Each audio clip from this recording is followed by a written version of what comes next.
حاضرین، میں معین الدین شاہین، associate professor شعبہ اردو، سمراٹ پرتھوی راج چوہان گورنمنٹ کالج اجمیر آپ کی خدمت میں حاضر ہوں۔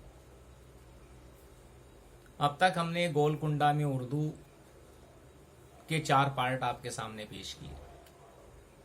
آج اس کا 5واں اور آخری پارٹ آپ کے سامنے پیش کر رہا ہوں۔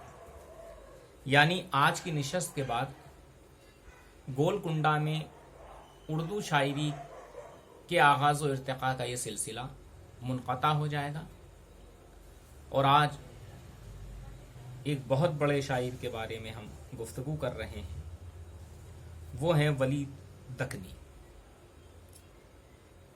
حالانکہ وہ اورنگ آباد کے رہنے والے تھے اور 1707 عیسوی کا زمانہ ان کا بتایا جاتا ہے،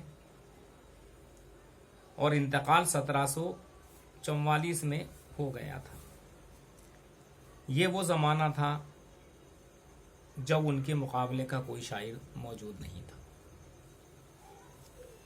ولی کے ساتھ کبھی گجراتی اور کبھی اورنگ آبادی کا نام جڑتا ہے، ولی دکنی کہتے ہیں، لیکن آپ کہیں گے اورنگ آباد تو مہاراشٹر میں ہے اور احمد آباد گجرات میں ہے۔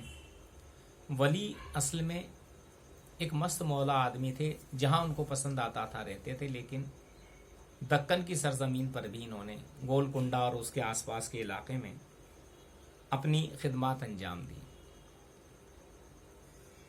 یعنی وہ دکن میں بھی ہیں، اورنگ آباد مہاراشٹر میں بھی ہیں، احمد آباد گجرات میں بھی ہیں۔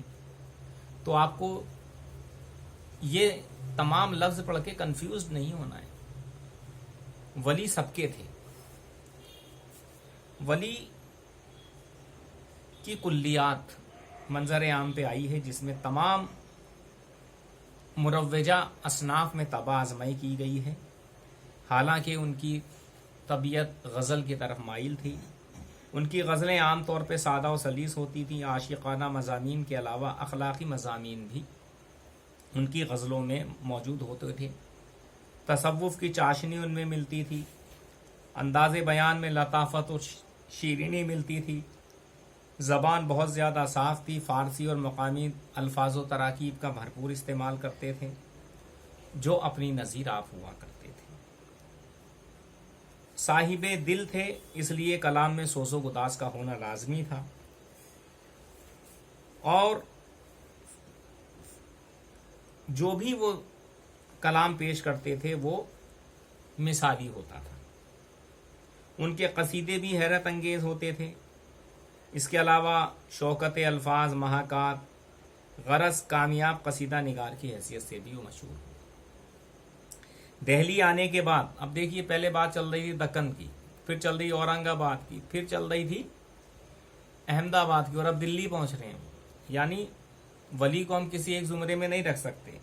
دلی آنے کے بعد ان کی زیادہ زبان صاف ہو گئی اور تیزی سے اس میں روانی پیدا ہوئی، تو انہوں نے دکنی الفاظ و تراکیب کو ترک کر دیا، اور دہلی کے آس پاس میں جو محاورات اور جو زبان استعمال ہوتی تھی اس کو انہوں نے اپنی شاعری میں جگہ دی، اور مقامی اثرات بھی ان کے کلام میں جگہ جگہ دیکھنے کو ملتے ہیں۔ انداز بیان اور تخیل نے اب دہلوی انداز اختیار کر لیا تھا۔ دہلی میں فارسی کے بجائے اردو میں شعر کہنے کا رواج تھا، اور اسی لیے انہیں اردو شاعری کا بابا آدم کہا جاتا ہے۔ ان کے کلام کی چند خصوصیات کا اندازہ ان کے نشار سے ہوتا ہے، جس میں کہتے ہیں: سفر عشق کا اگر ہے خیال، میت دل کو زاد راہ کرو، آرزوئے چشمہ کوثر نہیں، تشنا لب ہوں شربت دیدار کا، گر ہوا ہے طالب آزادگی، بندہ مت ہو سج جاؤ زنار کا۔